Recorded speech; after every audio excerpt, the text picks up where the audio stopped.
आज इस वीडियो में आपको कुछ ऐसे तरीके बताने वाले हैं जिनकी सहायता से आप किसी भी एग्जाम के क्वेश्चन पेपर को कम टाइम में आसानी से सॉल्व कर सकें। आपके जो बहुविकल्पीय क्वेश्चन आते हैं एग्जाम में, उसमें आप किस प्रकार से तुक्का लगाएं। यहाँ पर आपको आंख बंद करके तुक्का लगाना नहीं बताएंगे, आपको साइंटिफिक मेथड के जरिए आपको बताएंगे कि आप किस प्रकार से तुक्का लगाएं जो आपका तुक्का सही हो। तो चलिए स्टार्ट करते हैं इस वीडियो को। तो आपको इस वीडियो में 3 तरीके बताने वाले हैं। तो आपका पहला तरीका है कि आप उन क्वेश्चन को सबसे पहले सॉल्व करने की कोशिश करिए जो आपको अच्छे से आते हों। आपके जितने भी एग्जाम होते हैं उनमें सभी में कई सेक्शन होते हैं, यानी कई पार्ट में आपका क्वेश्चन पेपर होता है। मान लो कि यदि कोई क्वेश्चन पेपर है, उसमें आपके टोटल 100 क्वेश्चन आए, उसमें से आपके 50 मैथ के क्वेश्चन आ गए, 25 फिजिक्स के क्वेश्चन आ गए और 25 क्वेश्चन आपके केमिस्ट्री के आ गए। इस प्रकार से आपके जो एग्जाम होते हैं उनमें भी सेक्शन होते हैं, अलग अलग सब्जेक्ट के आपके क्वेश्चन पूछे जाते हैं। तो आपको उसमें ये ध्यान रखना है कि सबसे पहले आपको उस सब्जेक्ट के क्वेश्चन करने हैं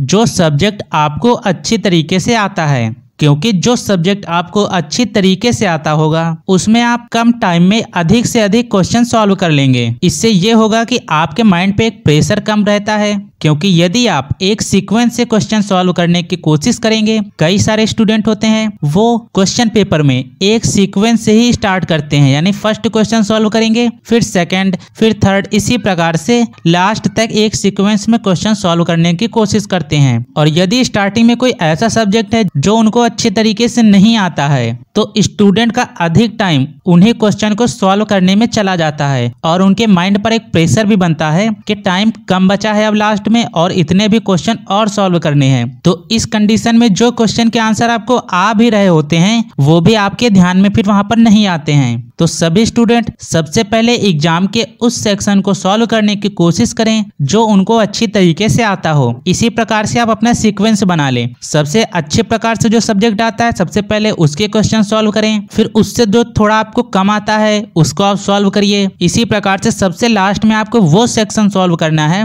जो सब्जेक्ट आपका सबसे वीक सब्जेक्ट है। तो आई होप आप समझ गए होंगे कि फर्स्ट तरीका आपका क्या है कि आपको सबसे पहले उस सेक्शन को सॉल्व करना है, यानी उन क्वेश्चन को सॉल्व करना है जो आपको सबसे अच्छी तरीके से आते हैं। आपके जो सेकंड ट्रिक है उसमें आपको क्वेश्चन सॉल्व करने के टाइम पर यदि आपका एमसीक्यू क्वेश्चन ऑफलाइन हो रहे हैं तो आपके सामने एक OMR सीट होगी, और यदि आपके एमसीक्यू क्वेश्चन ऑनलाइन हो रहे हैं तो आपकी स्क्रीन पर आपके राइट साइड में जो टोटल क्वेश्चन होते हैं वो टोटल क्वेश्चन वहां पर शो होते हैं कि आपके एग्जाम में कितने क्वेश्चन हैं। यदि आपका एग्जाम ऑफलाइन हो रहा है तो आपके सामने OMR सीट होगी जिसमें आपके क्वेश्चन नंबर लिखे हुए होते हैं 1 2 3 4 इसी प्रकार से एक सीक्वेंस में, और उसके सामने आपके ऑप्शन के 4 पॉइंट दिए होते हैं A B C D। इस प्रकार से आप देखेंगे OMR सीट में आपके 4 ये पॉइंट आपके दिए होते हैं। इसी प्रकार से OMR सीट में सभी क्वेश्चन के दिए हुए होते हैं। और यदि आपका एग्जाम ऑनलाइन होता है तो उसमें आपके स्क्रीन पर 4 ऑप्शन शो होते हैं और स्क्रीन के नीचे आपके 2 ऑप्शन शो होते हैं। एक आपको ऑप्शन शो होता है सेव एंड नेक्स्ट का, और दूसरा आपका एक ऑप्शन शो होता है mark for review and next. ये 2 ऑप्शन आपके जितने भी मल्टीपल चॉइस क्वेश्चन यानी बहुविकल्पीय प्रश्न वाले एग्जाम होते हैं ऑनलाइन, उनमें ये आपके 2 ऑप्शन शो होते हैं, सेव एंड नेक्स्ट का, और दूसरा ऑप्शन एक शो होता है आपका mark for review and next. I hope आप ऑनलाइन और ऑफलाइन दोनों चीजें समझ गए होंगे। फिर अब आपको क्वेश्चन सॉल्व करते टाइम क्या करना है, आपको जो क्वेश्चन आ रहा है आपको उसके ऑप्शन पे टिक कर देना है। आपको जो क्वेश्चन आ रहा है आपको OMR सीट पे उसके ऑप्शन पे टिक कर देना है, और ऑनलाइन एग्जाम वाले जो हैं उनको भी ऑप्शन पे टिक करना है और सेव एंड नेक्स्ट पे क्लिक कर देना है। यानी ये क्वेश्चन आपको एकदम सही तरीके से आ रहा है, आपने इसको कर दिया, और फिर आप अगला क्वेश्चन पढ़िए। और यदि वो क्वेश्चन आपको ऐसा लग रहा है कि ये क्वेश्चन आप नहीं कर पाएंगे, आप चाहे जितना उसको सॉल्व करने की कोशिश करिए या आप चाहे जितना उसे अपना टाइम दें, लेकिन तब भी आप उसको सॉल्व नहीं कर पाएंगे, तो आपको उस क्वेश्चन को छोड़ देना है। ऐसे जो क्वेश्चन होते हैं उनको देखते ही आप समझ जाते हैं कि ये क्वेश्चन आप नहीं कर पाएंगे, तो उन क्वेश्चन पे ज्यादा समय बर्बाद करने की आवश्यकता नहीं है, आप उस क्वेश्चन से आगे बढ़ जाइए। फिर यदि आपने कोई क्वेश्चन पढ़ा और उसमें से आपको ऐसा लग रहा है कि इनमें से कोई 2 ऑप्शन में से कोई ऑप्शन सही होंगे, या आपको ऐसा लग रहा है कि यदि मैं इसको थोड़ा सॉल्व करने की कोशिश करूं या इस पे थोड़ा टाइम देने की कोशिश करूं तो इसका आंसर मैं निकाल लूंगा,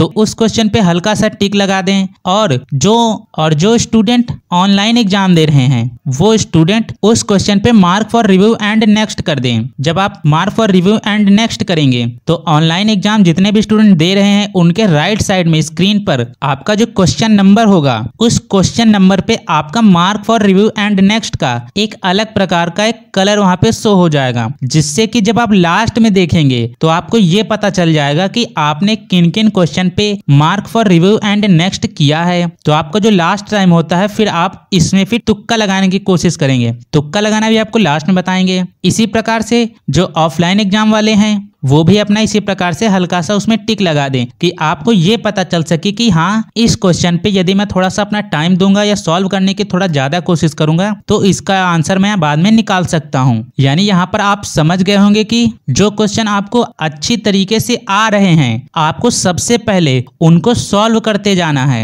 ऐसा नहीं है कि आप एक सीक्वेंस में सॉल्व करें क्वेश्चन, क्योंकि कई क्वेश्चन ऐसे होते हैं जो आपका टाइम ज्यादा ले लेते हैं और उसी में स्टूडेंट अधिकतर परेशान रहते हैं। और बाद में कई सारे ऐसे क्वेश्चन होते हैं जिनको आप पढ़कर तुरंत उसका आंसर दे देते हैं। तो सभी स्टूडेंट उसमें अपना टाइम वेस्ट करने की कोशिश मत करें। जो क्वेश्चन आपको अच्छे तरीके से आ रहे हैं सबसे पहले आपको वो करते चले जाना है। फिर लास्ट में आपको उन क्वेश्चन को सॉल्व करना है जिन पर आपने हल्का सा टिक लगाया था और ऑनलाइन एग्जाम वालों ने mark for review and next किया था। तो फिर आपका जो लास्ट टाइम होता है आपको इन क्वेश्चन को वहां पर सॉल्व करना है, यानी आपको इन क्वेश्चन को वहां पर थोड़ा टाइम देना है। तो लास्ट में आप इन क्वेश्चन को वहां पर सॉल्व कर लेंगे। फिर अब आपको तुक्का लगाना बताते हैं। कई क्वेश्चन ऐसे होते हैं जिनके आंसर आप दे ही नहीं सकते हैं। आप खुद ही समझ जाते हैं जब उन क्वेश्चन को पढ़ते हैं कि मैं इसका कितना भी कोशिश करूं इसका आंसर मैं नहीं निकाल पाऊंगा या इसका आंसर मुझे नहीं आता है। तो उस कंडीशन में आपको तुक्का लगाना है। और तुक्का यहाँ पे आंख बंद करके लगाना नहीं बताऊंगा कि आप कोई एक ऑप्शन पकड़ लो और उसी पे ही टिक लगाते चले जाओ, ऐसा बिल्कुल भी मत करना। तो आपका जो तीसरा तरीका है यानी जिसमें आप तुक्का लगाएंगे ये है आपका रिप्लेस। इसमें आपको ऑप्शन को रिप्लेस कर देना है। तो सबसे पहले यदि आप क्वेश्चन पढ़े